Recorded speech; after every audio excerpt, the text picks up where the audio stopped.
रायगढ़ नाम के गांव में पूनम नाम की एक लड़की रहती थी। उसके पिता एक मजदूर थे जो कि बेहद ही गरीब थे। उन्हें अक्सर पूनम की शादी की चिंता सताती रहती। लेकिन कहते हैं ना कि जन्म मृत्यु और शादी ये सब तो ऊपर से लिखा हुआ आया होता है। एक रोज उस गांव में सरकारी काम से एक सरकारी अफसर आया। उसने जब खूबसूरत पूनम को देखा तो उस पर मोहित हो बैठा और अपने मन में सोचने लगा। लोग सच ही कहते हैं, असली खूबसूरती तो गांव में ही होती है। अनुभव ने उसके मजदूर पिता से उसका हाथ मांगा और पूनम के पिता ने शादी के लिए झट से हाँ कर दी। आखिर वो कौन सा पिता है जो अपनी बेटी की सरकारी अफसर से शादी नहीं करना चाहेगा।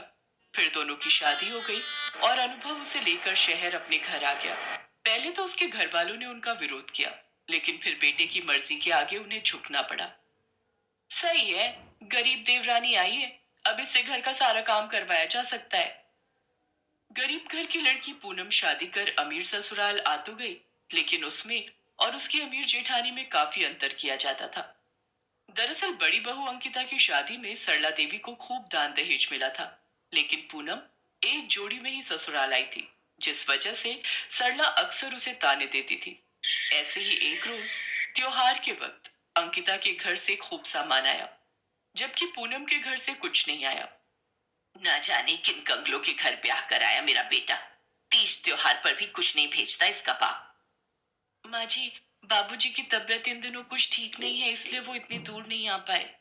तेरे और तेरे बाप के सब बहाने जानती हूँ मैं। चल जा, आप जल्दी से खाना बनाकर तैयार कर, फिर बर्तन धोकर मेरे पांव दबा देना।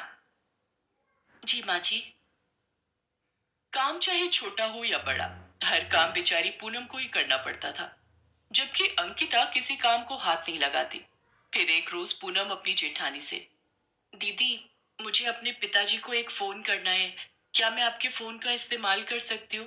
दरअसल मेरे फोन में कुछ प्रॉब्लम आ रही है, वो आजकल उनकी तबीयत कुछ ठीक नहीं है। बस इसीलिए तो मुझे इन गरीबों से नफरत है। यहाँ आई नहीं कि आते ही मांगना शुरू कर दिया। कोई जरूरत नहीं है उस भिखारी से बात करने की।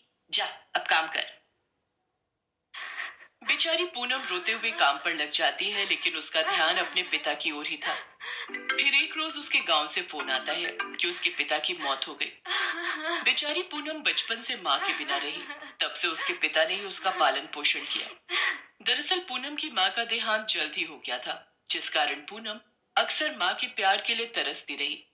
वो सोचती थी कि ससुराल जाकर अपनी सास से वो प्यार पाएगी, लेकिन ऐसा हुआ नहीं। सरला देवी अक्सर उसे खरी खोटी सुनाती रहती। अब उसका इस दुनिया में कोई नहीं था जिससे वो अपना दुख बांट सके, सिवाय उसके पति अनुभव के। लेकिन वो भी अक्सर काम के सिलसिले में बाहर ही रहता। एक दिन अंकिता चिल्लाते हुए, अरे मेरे रूम में अभी तक कॉफी क्यों नहीं आई? कि पूनम कहाँ मर गई? माँ जी देखिए ना, अब क्या सुबह की कॉफी के लिए भी दिन तक का इंतजार करना पड़ेगा? रुक, अभी बताती हूँ उस गरीब को। सरला फ्रिज से ठंडा पानी निकाल कर एक बाल्टी में भरती है और बेचारी पूनम के ऊपर गिरा देती है। तुझ महारानी को यहाँ बेड पर पड़े पड़े खाने को नहीं देने वाली मैं। चल खड़ी हो और उठकर घर का काम कर। वो वो माँ जी, मेरी तबीयत ठीक नहीं है, मुझे बुखार है। ये सब ड्रामे ना कहीं और जाकर करना। चल उठ और काम पर लग जा। तुझ गरीब को मैं यहाँ मुफ्त की रोटियां नहीं तोड़ने दूंगी। लेकिन तभी वहां अनुभव आ जाता है और वो अपनी पत्नी के प्रति अपनी माँ और भाभी का ऐसा बर्ताव देख गुस्से में आ जाता है। माँ, उस बेचारे की तबीयत कितनी खराब है। देखो तो वो कैसे कांप रही है, और तुम उसके साथ ऐसे बर्ताव कर रही हो। वो तो अच्छा हुआ मैं अपना फोन घर पर भूल गया और मुझे सारी सच्चाई पता चल गई। नहीं तो मैं कभी जान ही नहीं पाता कि तुम इसके साथ कैसा बर्ताव करती हो। अब मैं अपनी पत्नी के साथ इस घर में नहीं रहूंगा। अनुभव डॉक्टर को फोन करके बुलाता है। वो पूनम को इंजेक्शन और कुछ दवाइयां देता है।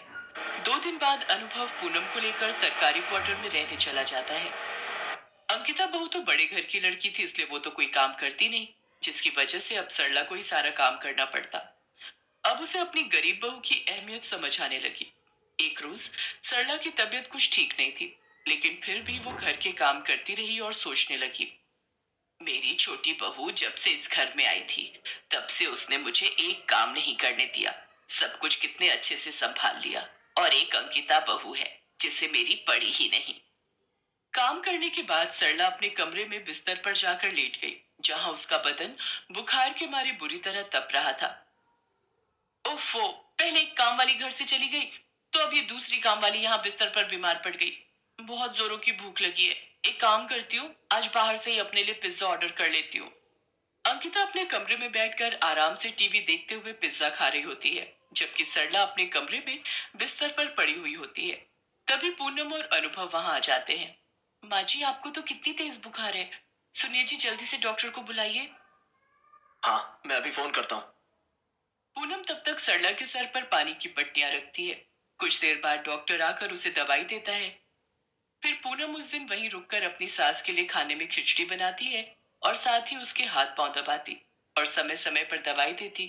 जबकि बड़ी बहू अंकिता अपने लिए बाहर से खाना ऑर्डर करती और अपने कमरे में आराम करती।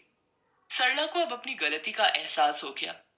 जिस बहू को मैंने पत्थर समझा वो तो हीरा निकली, और जिसे से हीरा समझकर अपने सर का ताज बनाया वो तो असल में पत्थर निकली। पूनम बहू, मुझे माफ कर दे, मैंने तेरे साथ बहुत बुरा किया। नहीं नहीं माँ जी, आप माफी मत मांगिए।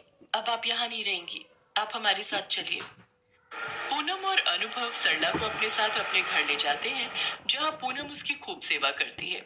कुछ दिनों में अनुभव का प्रमोशन हो जाता है और उसे रहने के लिए एक बहुत बड़ा सरकारी बंगला मिलता है, जिसमें खूब नौकर चाकर होते हैं। अब गरीब बहू पूनम आराम से अपने पति की और सास के साथ खुशी खुशी रहने लगी, जबकि बड़ी बहू अंकिता के पति की नौकरी चली गई और उसके पिता का बिजनेस भी डूब गया, जिसके चलते अब उसे गरीबी में रहकर गुजारा करना पड़ा। साथ ही अब घर के सारे कामकाज उसी को करने पड़ रहे थे। शायद इसीलिए कहा जाता है कि कब वक्त का पहिया घूम जाए किसी को नहीं पता।